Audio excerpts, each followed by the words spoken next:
सर्वप्रथम मी तुम्हा सर्वांचा आभार मानते की तुम्ही तुमचा वेळ काढून माझा सन्मान करण्यासाठी इथे उपस्थित राहिला। तसेच माझ्या आई वडिलांचा आणि भैयाचा भी मी आभार मानते की त्यांनी खूप कष्ट करून मला कुठेच कमी न करता की शिकवलं। आणि तसेच माझी ताई तिनं माझ्यासाठी तिचं स्वतःचं शिक्षण थांबवलं की कारण की वडिलांना तेवढा खर्च झेपणार नव्हता तिघ असल्यामुळे ती बोलली की माझा थांबवा शिक्षण तिला शिकवा। मग आमच्या मराठी शाळेतले दादा गुरुजी तुम्हाला माहितच असतील, त्यांनी मला खेळाची आवड निर्माण केली। नंतर मग ते सांगितले की त्यांनी की तिचा गेम चांगला आहे तिला बाहेर कुठेतरी पाठवा। मग 10वी इथंच गेली मी गुडकेश्वरला। 10वी झाल्यानंतर 11वीला मग मी बारामतीला मला ह्यांनी टाकलं। बारामतीला तर खर्च भरपूर असते, तिथं काही गरीबाचा हाल काय नाही का, पण तरी देखील माझ्या आई वडिलांनी मला तिथंही काही कमी पडू दिलं नाही। खेळ मी नंतर खो खो 4 वर्ष गेली माझ्या खो खो शिकण्यात। 5व्या वर्षी माझा स्टेटला सिलेक्शन झालं, तिथं मेडल भेटालं। नंतर मग माझी पोलीस भरतीला काय हाईट बसत नाहीये, मग मी स्पोर्ट्स कोट्यातनं फॉर्म टाकला। पहिल्या वर्षी एकदा गेली तेव्हा नेमकीच मी स्टेट खेळून गेली होती आणि त्याचं सर्टिफिकेट लागतं व्हेरिफिकेशन व्हायला, त्याला खूप दिवस गेले व्हेरिफिकेशन व्हायला। ते कोल्हापूरहून पुढून खेळलेली मी, पण ते पुण्यात होत होतं व्हेरिफिकेशन। मग तसेच मी तिकडून कोल्हापूरवरून तिथनं सर्टिफिकेट घेऊन पंढरपूर मार्गे यायची, घरी 9 वाजायचे मला यायला। मी एकटीनेच फिरली, एकटीच फिरत होती सगळीकडे। आणि सातारलाही जेव्हा मी पहिल्यांदा गेले तेव्हा एकटीच गेली होती, इथून सोडाय कोणी आलंच नव्हतं कारण की घरची परिस्थिती नव्हती ना सोडायला। मग स्पोर्ट्स कोट्यातनं भरला फॉर्म, दिली एक्झाम। ग्राउंडला 50 पैकी 41 मार्क पडले।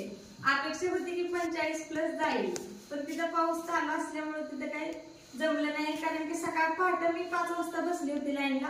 सकाळच्या 11 वाजता उन्हात माझं ग्राउंड पडल्यामुळे मला काही एवढी मार्क घेता आली नाही। आणि नंतर मग लेखीला मला टाइम भेटला, केला अभ्यास भरपूर। 6 महिने अभ्यास केला, पण अभ्यास असं केला की म्हणलं केल्यानं झालंच पाहिजे सिलेक्शन। संध्याकाळच्या 10 वाजता मी झोपायची, 12ला उठायची, 12 ते 4 पहाटेचा अभ्यास करायची, परत 4ला झोपायची, 4 ते 6 2 तास झोप काढायची, 6ला परत स्टडीत जाऊन बसायची, संध्याकाळच्या 10 वाजेपर्यंत परत अभ्यास करायची।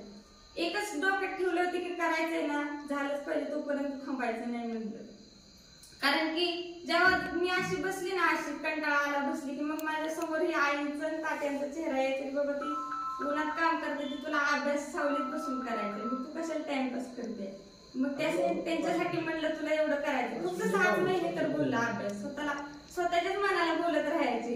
केला अभ्यास, पेपर दिला होता, वाटत होतं येईल चांगला रिझल्ट, पण तरी मी मनात धाकधूक निर्माण चालूच होती कारण की माझ्या स्पोर्ट्स वाल्यांचं कसं मुलांचं मुलींचं एकच मेरिट लावते आणि बाकीच्यांचं कसं कास्ट वाईज लावते, मुलींचं वेगळं मुलांचं वेगळं। मग त्यामुळे जरा मुलांसोबत कॉम्पिटिशन असल्यामुळे जरा भीती वाटत होती। मग ज्या दिवशी निकाल होता त्या दिवशी माझ्या मोबाईल मध्ये बॅलन्स नव्हता, महिना झाला काय बॅलन्स टाकलाच नव्हता कारण की बॅलन्स टाकले की युट्यूबच्या रील्स बघून आणि ते युट्यूबला पेपर दिल्यापासून रील्स बी मला ते बोलायलाच येत होत्या।